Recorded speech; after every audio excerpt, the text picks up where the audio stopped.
And it is Saturday morning. Welcome. This is Yoga Intermissions. Try this at home. My name is Karen, coming to you from Salt and Sand Studios in Vermont. It's been a little bit rainy, so today we're going to focus on Chaturanga. Hoping we have a quick check on audio and video. Looks like we've got audio going. If you have a cushion, maybe something special like this little red and stripy one or something else, grab it. And if you don't, that's okay too. We're going to start seated today. I will remove a layer.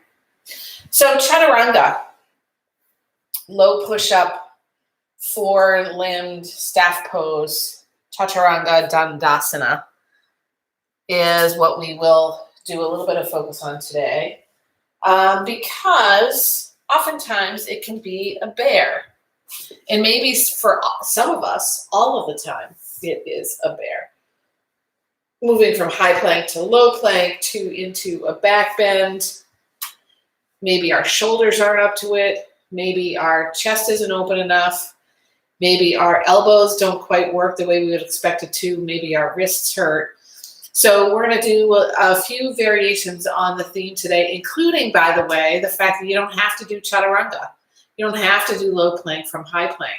You can go straight from high plank into your back bend. You can go straight from high plank to down dog, because after all, if you know me well, you know enough to know that it's just yoga. So welcome. Great to have you here, whether you are here live with me on Saturday at 9 a.m. Eastern, or whether you're watching the recording. We'll go ahead and get started in a comfortable seat. I like to sit on the cushion or something and sneak the sitting bones forward right to the edge of the cushion so that it gives the opportunity for the legs to relax a little bit more than they might otherwise, and to tilt the pelvis. But of course, we're not just letting the belly go. So we want to protect the low back by drawing the low belly in and up. We want to release the shoulders from the ears. And if that means the hands are in the lap, that's totally cool. I mean, on your thighs, that's totally cool. Or you can stack the hands in a more meditative position. If you like, you can cast your eyes forward and down, or you might close them all the way.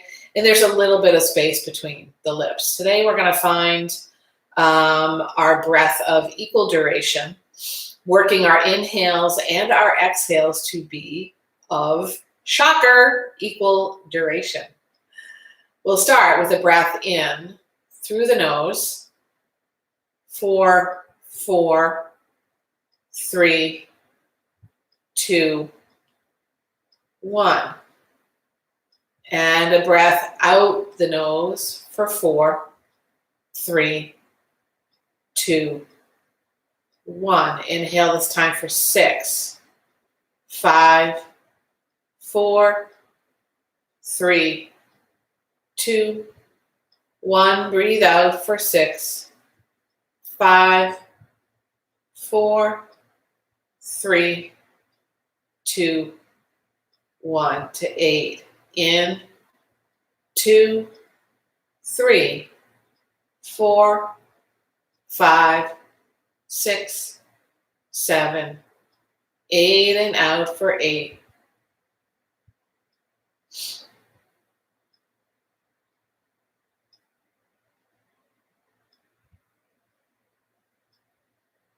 Long breath in and full breath out the mouth. Take that again. This time the breath out might take longer. Breathe in. Release the jaw, let it go. And one more time. In. And release.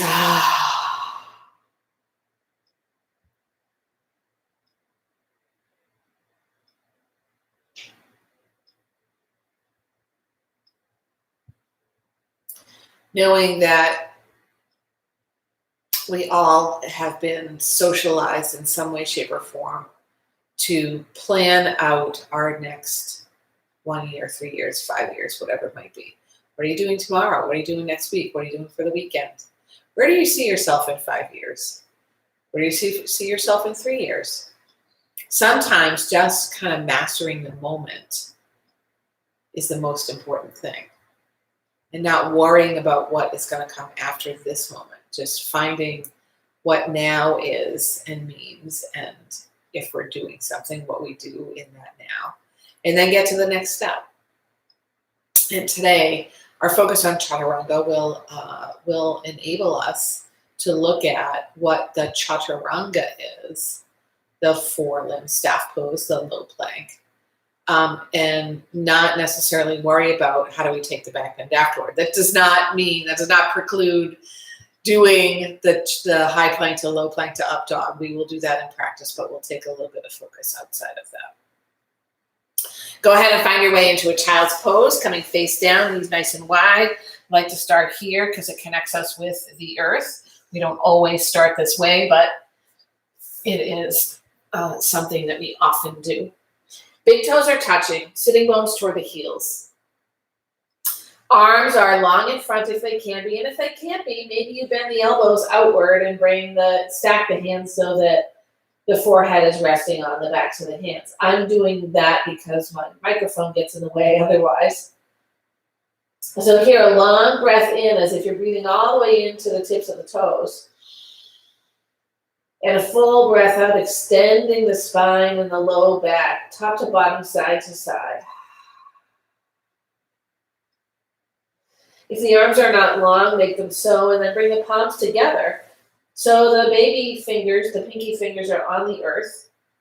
I'm going to start to open up the chest and the shoulders. Bend into the elbows. Bring the hands behind the neck or maybe between the shoulder blades. And then one at a time, walk the elbows forward. You don't have to come very far. If your belly is just kind of hanging downward, that's sort of okay in this posture. But you want to check your low spine.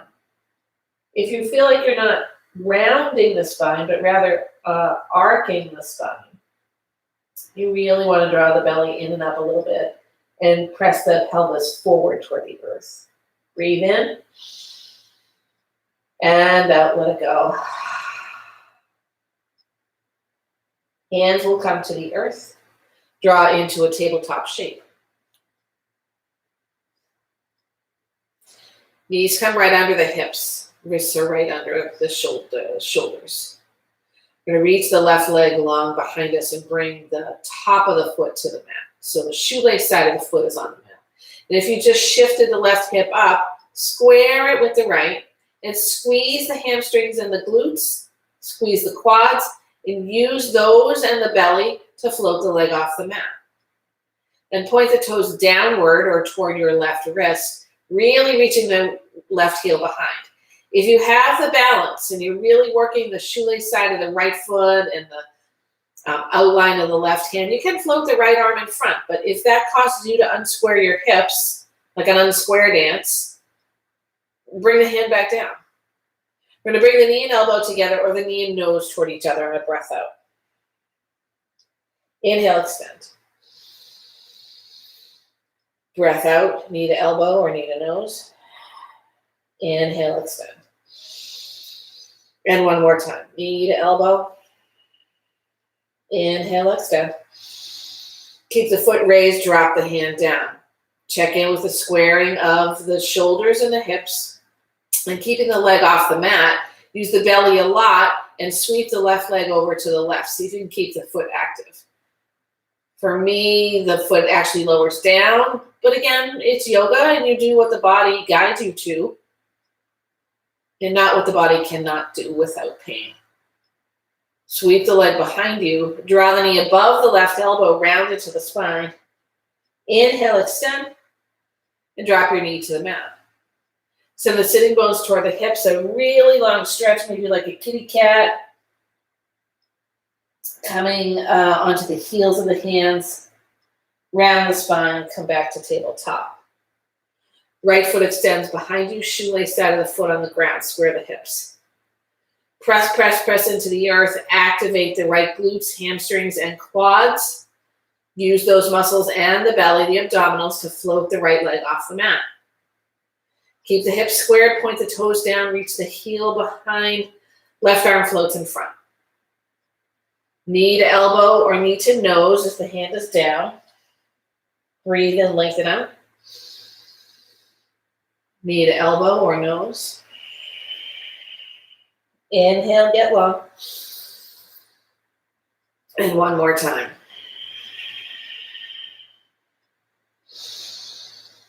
Hand returns to the mat, foot stays floating. Square the hips again and slowly sweep the right leg out to the right. You'll feel this working in your glutes and maybe your adductors and abductors. Equal weight in your hands. Sweep the leg behind. Knee to elbow. Inhale, extend. And the knee comes back to the mat. We're going to take just a couple of moments in high plank and then work Chaturanga low plank into a back bend just to get the feel for that. In high plank, you can always bring your forearms to the mat, which automatically brings you to a low plank. You can also drop your knees when you get to low plank. So we're going to start by walking the hands forward about 3 inches, tucking one set of toes under behind you so you're long on that side. So you can really feel that the knee is starting to come straighter and straighter. And then the opposite leg reaches behind you. In plank, in high plank, we're drawing the belly in and the tailbone down, rounding a little between the shoulder blades. To move to low plank chaturanga, a little shift forward of the heart. We draw the elbows in like bookends to our low plank. Maybe the knees need to drop for that. Then we come all the way down to the mat, nose, chin, chest, to press into a little back bend. Come back to your child's pose.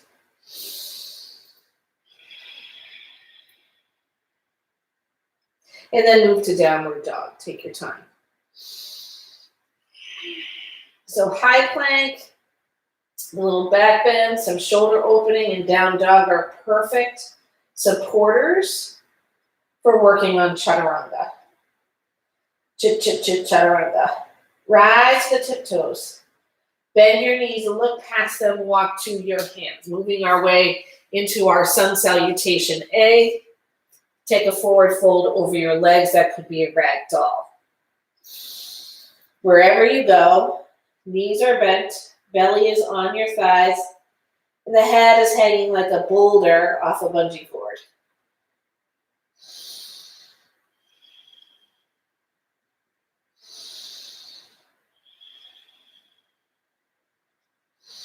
Release the hands to the earth. Glide them to your shins. Lift up halfway. Long, flat spine. Breathe out, forward fold. A sunrise. We unravel all the way to standing.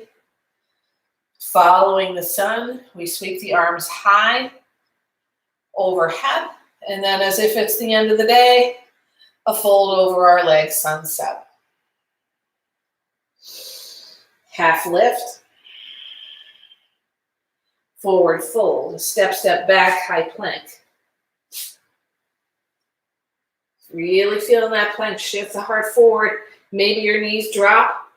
Elbows in, halfway down. Squeeze, squeeze, squeeze, squeeze, squeeze. And then nose, chin, chest to the mat, back bend. Toes tucked, downward dog.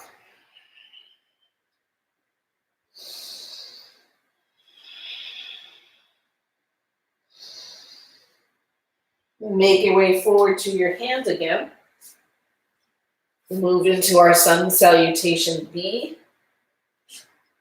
Rise up to standing. Arms sweep high. Maybe press the palms together here. Chair pose, Utkatasana.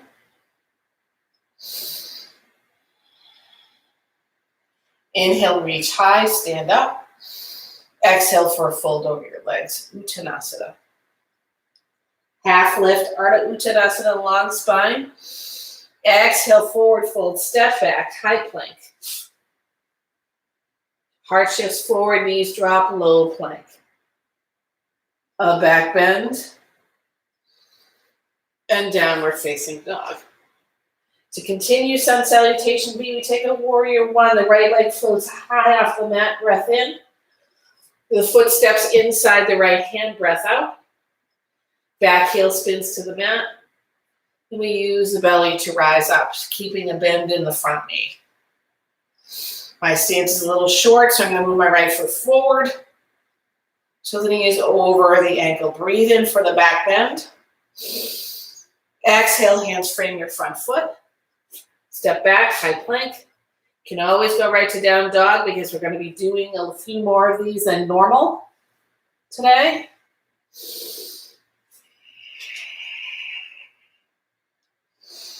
Left leg floats high, warrior one.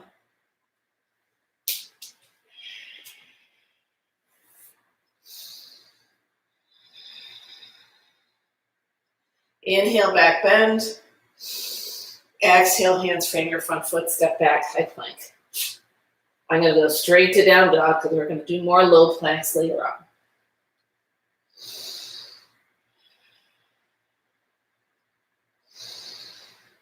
Make your way forward. Fold over your legs, yogi toe lock. Feet a little wider than they might otherwise have been. These fingers wrap around your big toes. Halfway lift, long spine, belly in. Forward fold, elbows bend outward.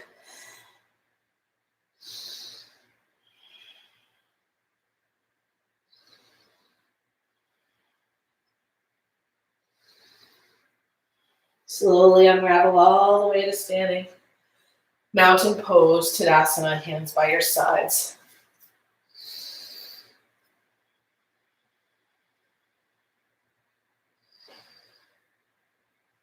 Arms float wide and high.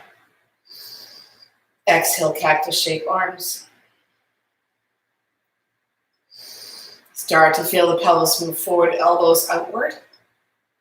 Hands drop behind you, fingers intertwine or hook together. We keep the hands at the low back to start with. And press the fleshy part downward. Extend the torso. Squeeze the shoulder blades, lift the heart.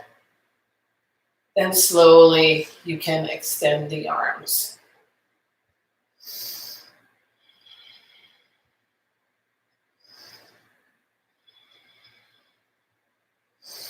Chair pose, bound, Utkatasana.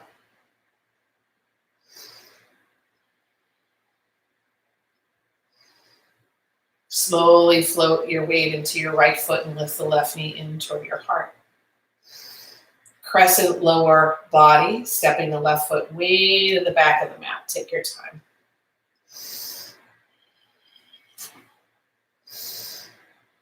Now your choice, if you need a warrior one back foot for a humble warrior, you can bring the foot down. You can take the challenge and change midway if that makes sense. Humble warrior. Either staying on the ball of the back foot or reaching the left heel down to the earth.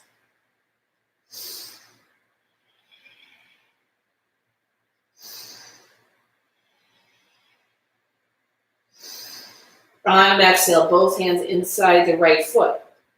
Bring the back heel down to the mat. We'll find an extended side ankle. You can guide the left fingers up toward the right shoulder and across your collarbones before you lift the left arm up. If you need to grab a block or a cushion or something underneath your right hand, you can allow that to happen.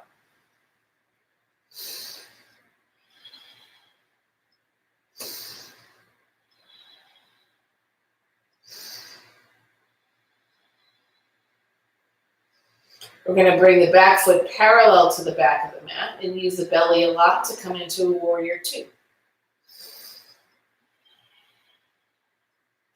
Lots of energy into the outer end of that back foot. And just checking that things are aligned, shoulders over hips, arms parallel, right knee over the right ankle, flip your front palm, reverse your warrior.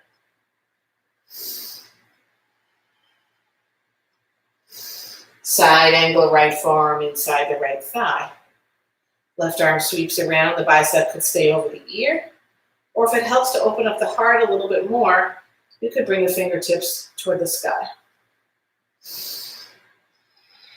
Belly still strong, glutes working.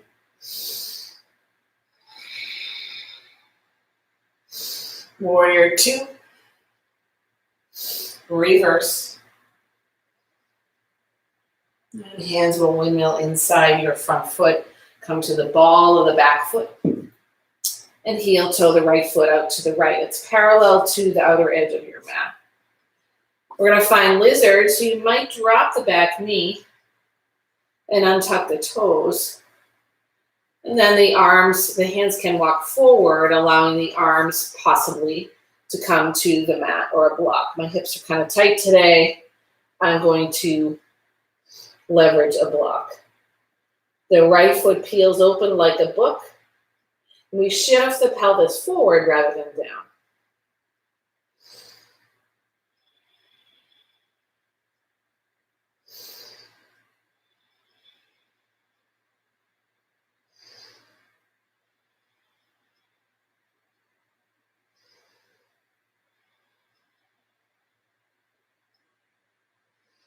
Both hands plant under your shoulders. Right foot returns to the mat. Toes point just a teeny bit outward as you step into a prayer, a low fold, not a prayer squat. So your bum is kind of downward, your knees are bent. And then pivot on the heels so the toes point forward. Walk the hands over to the right. Press into the outer edge of that left foot. See if you can extend the leg a little bit more. Press the big toe mound of the right foot into the earth.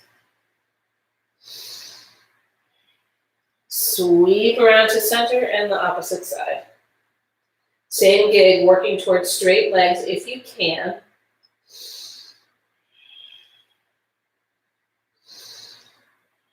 Sweep towards center, heel toe the feet so they're bony hips width distance. Halfway lift. Forward fold. Float to standing. Cactus shaped arms.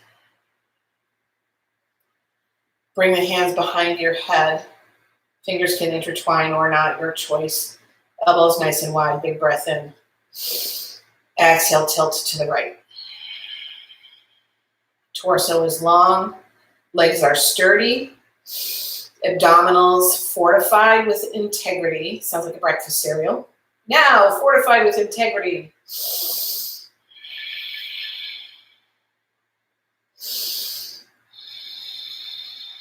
Lift up.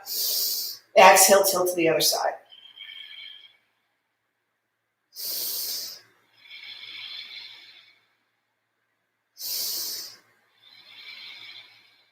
Lift up, hands drop behind you. Intertwine them the awkward way, or the opposite way you did last time. Or if you have interlocked the fingers, you can do that the opposite way. Elbows start bent. Feet about bony hips distance. Press the fleshy part below the back down. And then extend the torso. Squeeze the shoulder blades. Lift the heart. We're opening the heart and the shoulders. Knuckles can draw downward if that feels okay. Chair pose, Utkatasana. Weight is into the heels. Belly working for you. Tailbone a little bit tucked, but focus on the opening of the chest, the collarbones, and the shoulders. The shift this time is into the left foot. Right knee draws upward. And we step back, crescent lower body to come to the ball of the back foot. Adjust as need be, maybe heel toeing the left foot out to the left for balance, maybe moving it forward. Using the right quads, the glutes, and the hamstrings. Continue the back bend. And scoop the belly in to fold inside the left leg with your head or your shoulder. Humble warrior. And if the back heel needs to come to the mat, you can do that. Remember, it's your practice, not mine.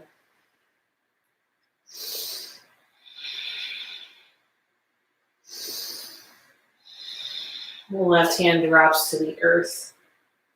Right heel spins to the earth.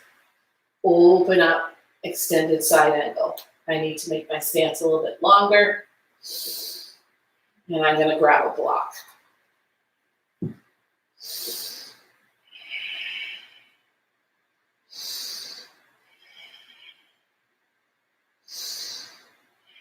Back foot comes parallel to the back of the mat, so you can use the belly to float up to a warrior two.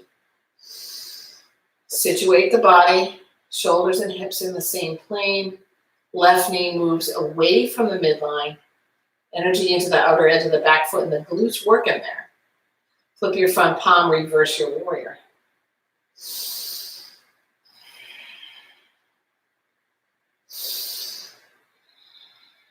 Side angle.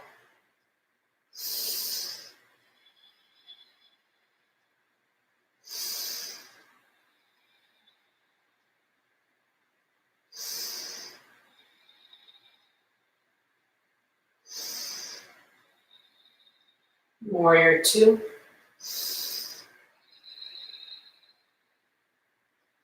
Reverse.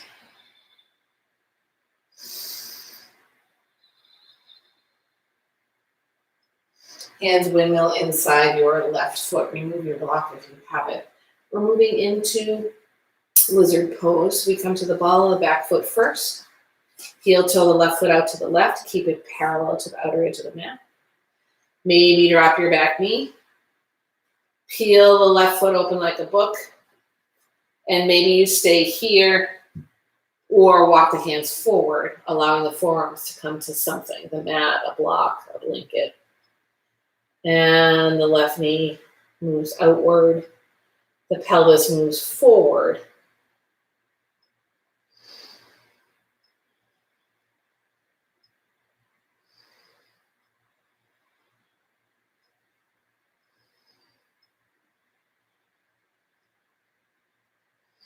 Hands plant underneath your shoulders. Sole of the left foot comes to the mat. Tuck your back toes under. Step forward, another wide legged forward fold at the front of your mat. If you'd like to take any variation here, please feel free. You can find a bind. Bring the hands behind the low back again, or maybe just sway left and right.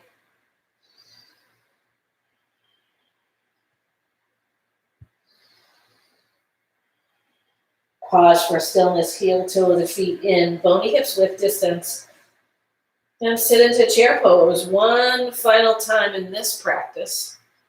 I'm going to find a little skier jump feel here to start. Sweep the arms forward to lock them into the shoulder blades. And then float the arms high.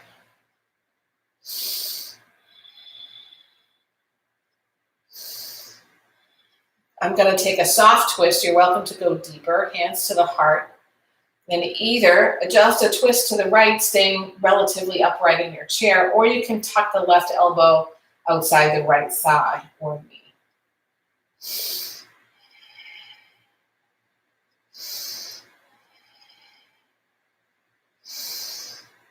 An inhale draws you through center, and an exhale, a twist to the other side.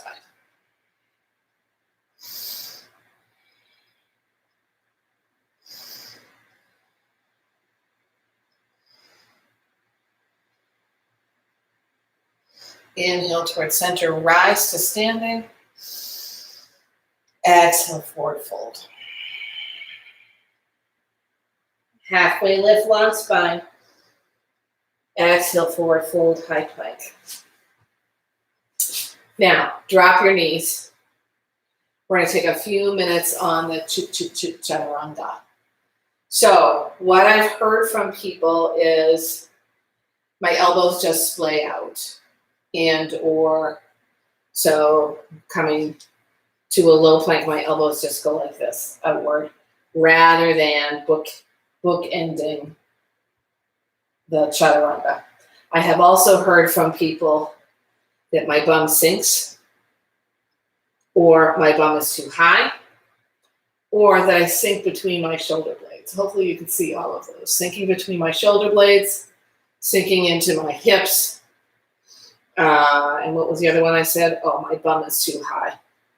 So most of that is associated with the abdominals and keeping them strong.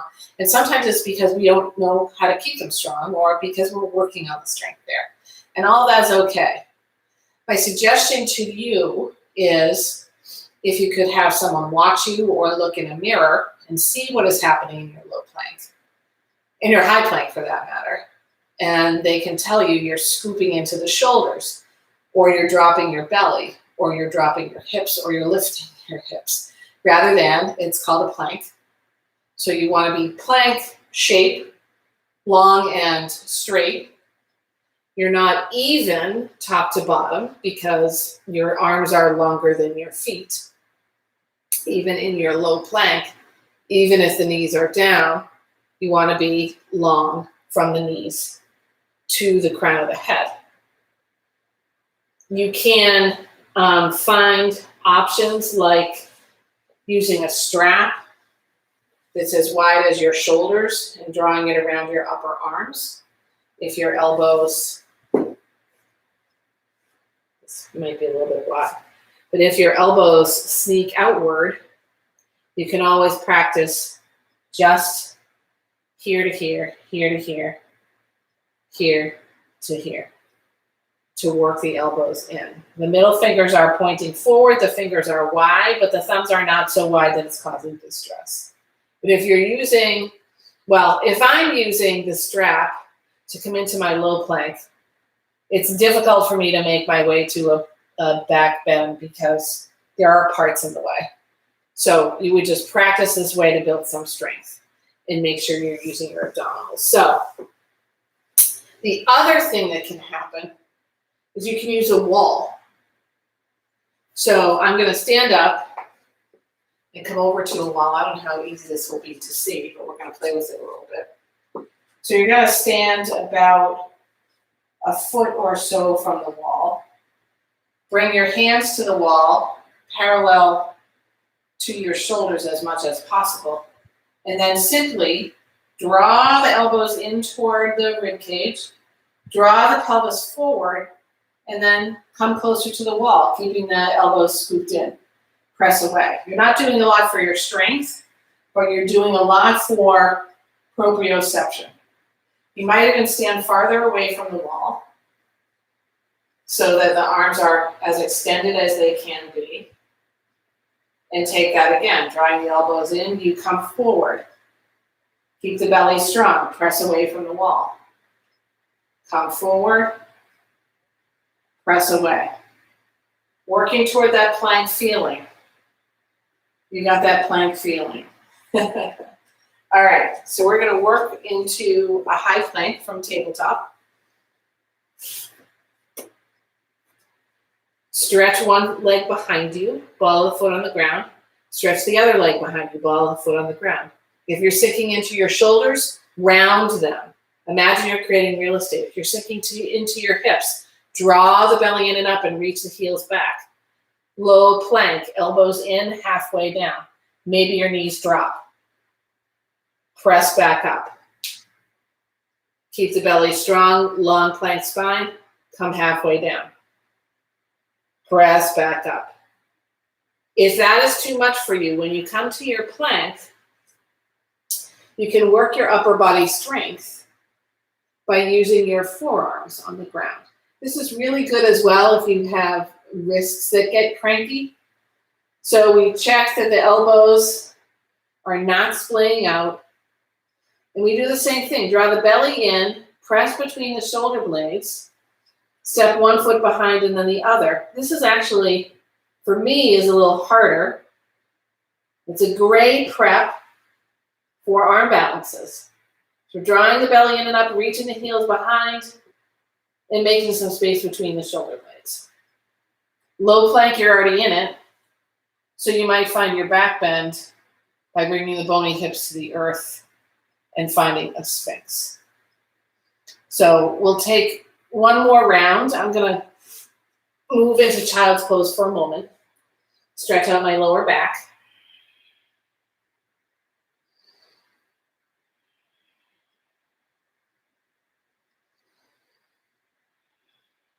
We'll meet in tabletop.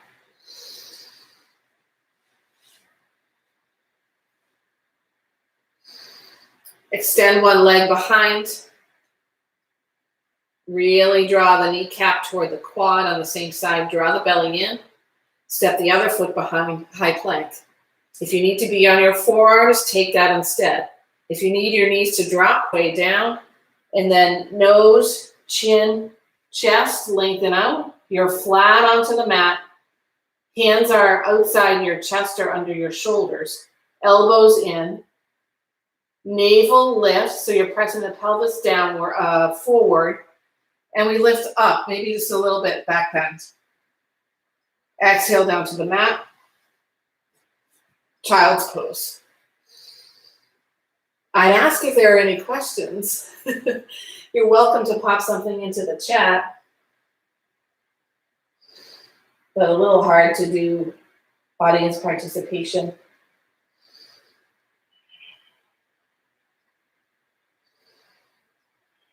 So I'll just take a quick look at the chat to see if there's anything that has popped up. And I see no.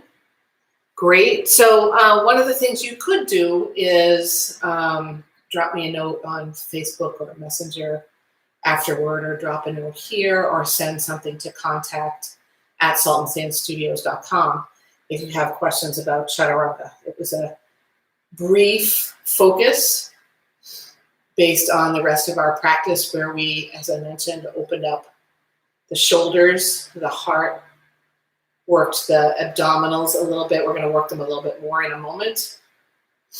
And worked on what the heck do you do with your elbows? How do you modify? What are ways that I could work this? Some people also use blocks, so let me just raise that so that they can get a better feel. It creates a little bit more of an angle for them.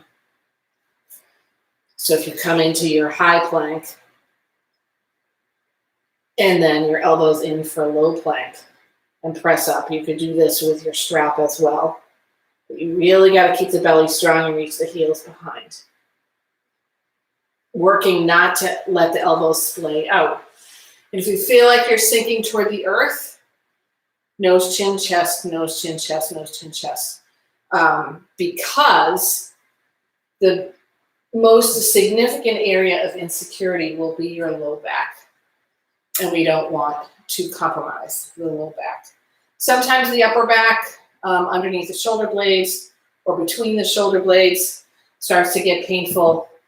And that's all about finding a little bit of space between the shoulder blades. Rather than squeezing like a back bend, you're working to create space. So you're kind of making the shoulders wider and then pressing the shoulder blades behind you. So let's find our way to a seat. We're working into the back half of the class now. A little bit less than half. And we're going to go ahead and come all the way down to the mat to find some back bends. If that is too much for you to work into bridge now, with all the focus on the chaturanga, you could place a block or cushion under your low back to find a supported bridge. But the idea here is to work the heart opening a little bit more before we fully wind down the practice. We're going to take this Pilates style by moving the feet forward of the sitting bone. So you should not be able to touch your feet. We're going to tilt the pelvis toward the sky so we can lengthen the low back. So it's going from being able to slip something under your low back between it and the mat to, maybe there's only enough room for a ladybug, or maybe there's no room at all. Hands are by your sides, and then scooch the shoulder blades one at a time toward the hip on the same side, and then relax your shoulders. So the shoulder heads should start to round toward the mat. Feet are wide hips width distance. And we send some energy into the feet, the hands, and the forearms to shift the knees forward, lifting the hips off the mat. Now, right here, if you're not activating your glutes and your hamstrings and pointing the tailbone to the sky, you're probably feeling a lot of energy in your low back. So squeeze the glutes more, squeeze the hamstrings, press into all the corners of your feet, and press the tailbone and the pelvis toward the sky. And then you can scooch the shoulder blades together and find the breath. If you decide you need to come out of this for a break, you can do that and return back into it. Or you can do that and come to a restorative bridge or something under your low back. Or you can just come out and find a little windshield wiper in the legs. We breathe here, 3, 2, and 1. Unzip all the way to the mat. We'll take a gentle interstitial, bringing the feet as wide as the mat, and just letting the knees touch like it's a little light kiss. I like to reset the low spine